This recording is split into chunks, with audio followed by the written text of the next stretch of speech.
Hello दोस्तों, मेरा नाम है प्रिंस और स्वागत है आप सभी लोगों का हमारे छोटे से प्लेटफॉर्म जिसका नाम है सक्सेस एजुकेशन 97। तो कैसे हैं आप लोग? उम्मीद करते हैं बहुत ही बढ़िया होंगे और बहुत ही अच्छे तरीके से बिहार बोर्ड परीक्षा 2027 के लिए क्लास 10 की तैयारी कर रहे होंगे। चलिए, जैसे कि हम लोग अभी साइंस पढ़ने वाले हैं, ठीक है। साइंस में चैप्टर 2 पढ़ने वाले हैं जिसका नाम क्या है? अम्ल क्षारक एवं लवण, ठीक है। हम इस चैप्टर को हम बढ़िया से रीडिंग करेंगे और इसका मेन टॉपिक को हम एक एक करके पढ़ेंगे और देखेंगे। चलिए, वीडियो को शुरू करने से पहले अगर आप लोग हमारे चैनल पर नए हैं तो कृपया करके हमारे चैनल को सब्सक्राइब कर लीजिए, वीडियो को लाइक कर दीजिएगा और अपने दोस्तों के पास जरूर शेयर करिएगा, ठीक है। और हमारा एक व्हाट्सअप चैनल है जिसका नाम है, आपके यूट्यूब चैनल के ही नाम से है, जिसका नाम क्या है? Success education 97। आप लोग उसको भी जाकर के ज्वाइन कर लीजिए, हम उसको डाल देंगे आपके डिस्क्रिप्शन बॉक्स में। और वीडियो को लाइक करिएगा, कमेंट करिएगा और शेयर जरूर करिएगा, ठीक है। आइए, वीडियो को ज़्यादा टाइम वेस्ट ना करते हुए वीडियो को हम शुरू करते हैं। आइए देखते हैं। यहाँ पहले हमारा चैनल, आप लोग इसको सब्सक्राइब कर लीजिए, ठीक है। बिहार बोर्ड परीक्षा के लिए क्वेश्चन है, किसके लिए है? बिहार बोर्ड परीक्षा के लिए, या फिर आप 27 के लिए या फिर 28 के लिए, इससे कोई मतलब नहीं है। ये इसमें से आना ही आना है, ठीक है। उसके बाद है हमारा क्लास 10 के लिए, किसके लिए? क्लास 10 के लिए। साइंस में हमारा केमिस्ट्री है। केमिस्ट्री का हिंदी क्या होता है? केमिस्ट्री का हिंदी होता है केमिस्ट्री का हिंदी क्या होता है? केमिस्ट्री का हिंदी क्या होता है? केमिस्ट्री का हिंदी होता है, देखिए, फिजिक्स केमिस्ट्री बायोलॉजी, हमारा 3 हो गया। हमारा 3 हो गया। क्या साइंस का पार्ट कितना हो गया हमारा? साइंस का हमारा पार्ट हो गया फिजिक्स, केमिस्ट्री और बायोलॉजी। फिजिक्स, केमिस्ट्री और बायोलॉजी, ठीक है। BIOLOGI होता है, ठीक है। फिजिक्स का हो गया हमारा भौतिकी। क्या हो गया हमारा? फिजिक्स का होता है हमारा भौतिकी। और केमिस्ट्री क्या होता है? रसायन विज्ञान। रसायन विज्ञान, ठीक है। रसायन विज्ञान। और बायोलॉजी क्या होता है? जीव या फिर जीवन विज्ञान। जीव या फिर जीवन विज्ञान, ठीक है। हम लोग अभी क्या पढ़ने वाले हैं? चैप्टर 2 में हम केमिस्ट्री यानी कि भौतिकी विज्ञान हम पढ़ने वाले हैं, ठीक है। क्या पढ़ने वाले हैं? हम भौतिकी विज्ञान पढ़ने वाले हैं। तो यहाँ देखिए, यहाँ कह रहा है भौतिकी विज्ञान में हमारा चैप्टर क्या है? 2 है। फिर केमिस्ट्री में हमारा, सॉरी, हाँ, रसायन विज्ञान में चैप्टर में क्या है? 2 है, जिसका नाम है अम्ल क्षारक तथा लवण, ठीक है। चैप्टर का नाम क्या है? अम्ल क्षारक तथा लवण, ठीक है। ये हमारा चैप्टर 2 है। और पहले हम जानना चाहेंगे कि चैप्टर का जो नाम है उसका मतलब क्या होता है। चैप्टर का जो नाम होता है उस पर भी डिपेंड एग्जाम में पूछे जाते हैं। जैसे मान चलिए कि अम्ल किसे कहते हैं, क्षारक किसे कहते हैं, लवण किसे कहते हैं, ये तीनों होता क्या है, कैसे बनता है, इसका डिफिनेशन क्या होता है, समझ में आ रहा है ना? इसी को हम पहले देखेंगे, उसके बाद हम बुक के टॉपिक पे चलेंगे। तो पहले हमारा क्या है? अम्ल है। अम्ल क्या हमारा है? अम्ल। अम्ल का हिंदी क्या होता है? एसिड्स होता है। क्या होता है? अम्ल का हिंदी क्या होता है? एसिड्स होता है। क्या होता है? एसिड्स। उसके बाद हमारा है क्षारक। क्षारक का हिंदी क्या होता है? बेसिस होता है। क्या होता है? बेसिस होता है, ठीक है। उसके बाद हमारा है लवण यानी कि साल्ट, इसको हम बोलते हैं, क्या बोलते हैं? साल्ट हम इसको बोलते हैं। उसके बाद हमारा है, चलिए पहले हम देखते हैं अम्ल यानी कि एसिड्स किसे कहते हैं। अम्ल किसे कहते हैं या फिर एसिड्स किसे कहते हैं? तो देखिए, कह रहा है अम्ल वह रासायनिक पदार्थ है, अम्ल वह रासायनिक पदार्थ है जिसका स्वाद क्या होता है? खट्टा होता है। जिसका स्वाद खट्टा होता है। अम्ल ऐसा रासायनिक पदार्थ है जिसका स्वाद एकदम खट्टा होता है। वो क्या होता है? वो लाल लिटमस पत्र को, सॉरी, वो नीले लिटमस पत्र को नीला कर लाल कर देता है।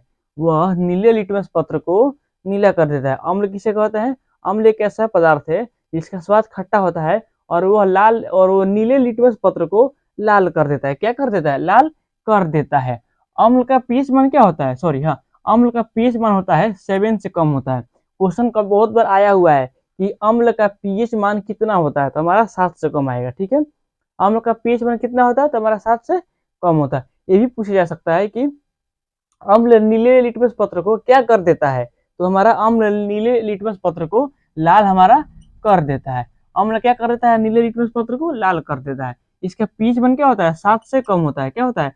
7 नहीं होता है, 7 से भी हमारा कम होता है। क्या होता है? 7 से कम। उसके बाद देखिए, जैसे यानी कि एग्जाम्पल भी हमको देखना बहुत जरूरी होता है, ठीक है। कह रहा है एग्जाम्पल में हमारा है हाइड्रोक्लोरिक अम्ल, हाइड्रोक्लोरिक अम्ल, हाइड्रोक्लोरिक अम्ल, ठीक है। इसका होता है शॉर्टकट में HCl होता है। क्या होता है? HCl। उसके बाद हमारा है सल्फ्यूरिक अम्ल भी होता है। क्या होता है? सल्फ्यूरिक अम्ल यानी कि H2SO4। H2SO4 का हिंदी क्या होता है? इसका मतलब क्या होता है? सल्फ्यूरिक अम्ल होता है। ईटी सीरीज में भी बहुत सारे आएंगे। अब देखिए, हमारा क्या हुआ? हमारा अम्ल खत्म हो गया। अब देखते हैं क्षारक किसे कहते हैं। क्षारक यानी कि बेसिस। क्या होता है? बेसिस किसे कहते हैं? और है क्षारक वह रासायनिक अभिक्रिया है, वह रासायनिक पदार्थ है जो जल में घुलकर, जो क्या होता है, जल में घुलकर हाइड्रोक्साइड आयन प्रदान करता है। ठीक है, क्षारक वह रासायनिक पदार्थ है जो जल में यानी कि पानी में घुलकर, जल का क्या होता है सूत्र, जल का सूत्र होता है H2O, क्या होता है H2 होता है जल का सूत्र, यानी कि जो H2O में घुलकर, इसे भी लिखा सकता है क्षारक वह रासायनिक पदार्थ है जो H2O में घुलकर हाइड्रोक्साइड आयन, यानी कि ये भी हम लिख सकते हैं हाइड्रोक्साइड की जगह पर हम OH करके यहाँ पे डैश करके लिख सकते हैं। ठीक है, क्षारक वह रासायनिक पदार्थ है जो H2O में घुलकर OH प्रदान करते हैं। वो स्वाद में क्या होते हैं, कड़वे होते हैं, वो स्वाद में कड़वे होते हैं और स्पर्श रूप से यानी कि एकदम रूप से साबुन के तरह फिसलन भरे होते हैं। वो साबुन के तरह क्या होते हैं, फिसलन होते हैं। और यह लाल लिटमस पत्र को नीला कर देता है। क्या कर देता है, क्षारक क्या होता है, लाल लिटमस पत्र को नीला कर देता है, और अम्ल क्या है, नीले लिटमस पत्र को लाल कर देता है। इसमें कंफ्यूजन बहुत लोगों को होता है, लेकिन जो पूरा ये लिखाने के बाद आपको उम्मीद है कि आपको कंफ्यूजन ना ही के बराबर होगा, इसीलिए ये पूरा डिफिनेशन एक एक करके स्टेप बाय स्टेप हम लिखे हैं। ठीक है, फिर देखिए कह रहा है क्षारक वह रासायनिक पदार्थ है जो जल में घुलकर, जो पानी में घुलकर हाइड्रोक्साइड आयन प्रदान करता है। हाइड्रोक्साइड आयन क्या करता है, प्रदान करता है। ये स्वाद में कड़वा होता है और साबुन की तरह फिसलनदार होता है। ठीक है, ये फिसलन भरे होता है। यह लाल लिटमस पत्र को क्या कर देता है, नीला कर देता है। वो क्या कहलाता है, वो हमारा क्षारक कहलाता है, क्षारक या फिर बेसिस कहलाता है।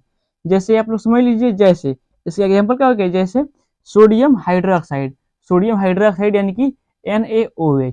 आप लोग इसको ना लिख कर केवल इसको भी लिख देंगे तो आपको सही हो जाएगा। ठीक है, हम आपको दोनों लिखे हैं ताकि आपको बढ़िया से समझ में आ जाए। उसके बाद है पोटेशियम हाइड्रोक्साइड, पोटेशियम हाइड्रोक्साइड, इसका सूत्र क्या होता है, KOH होता है। क्या होता है, KOH, यानी कि किसी बहुत सारे भी इसमें और आएंगे। अब देखते हैं अगर हमारा टॉपिक क्या है, हमारा लवण है। ठीक है, हम लोग अम्ल और क्षारक देख लिया, हम देखेंगे लवण यानी कि साल्ट। लवण का हिंदी क्या होता है, साल्ट होता है। ठीक है, सॉरी, लवण का इंग्लिश क्या होता है हमारा, साल्ट, यानी कि आप लोग नमक इसको बोल सकते हैं। कह रहा है लवण वह रासायनिक यौगिक है, क्या है, एक रासायनिक यौगिक है जो अम्ल तथा क्षार के, जो अम्ल तथा क्षार के बीच उदासीनीकरण अभिक्रिया द्वारा बनता है।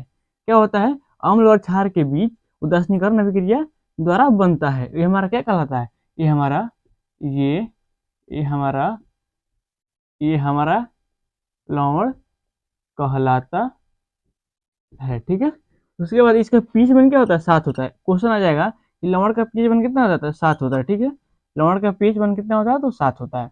जैसे आप लोग देख लीजिए सोडियम क्लोराइड, सोडियम क्लोराइड यानी कि NCl, सोडियम क्लोराइड का फॉर्मूला क्या होता है, NCl होता है।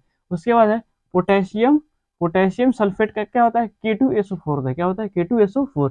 ये हमारा क्या है, हमारा लवण का एग्जाम्पल या फिर उदाहरण है। उसके बाद हमारा अगला टॉपिक एक और है, अम्ल एवं क्षारक धातु के साथ कैसे अभिक्रिया करते हैं। अम्ल तथा क्षारक के साथ, अम्ल तथा क्षारक धातु के साथ कैसे अभिक्रिया करते हैं, तो आइए देखते हैं। तो है धातु अम्लों से हाइड्रोजन को विस्थापित करता है। पहले क्या करता है, धातु अम्लों से हाइड्रोजन को विस्थापित करता है। उसके बाद अम्ल के विशेष अवशिष्टों, अम्ल के विशेष अवशिष्टों से मिलकर धातु एक यौगिक बनता है। क्या बनता है, धातु एक यौगिक बनता है। यह यौगिक को लवण कहते हैं, यह यौगिक को क्या कहते हैं, लवण कहते हैं। फिर देखिए धातु अम्लों से हाइड्रोजन को विस्थापित करता है पहले, उसके बाद अम्ल के विशेष अवशिष्टों से मिलकर धातु एक यौगिक बनता है। यह यौगिक लवण कहलाता है।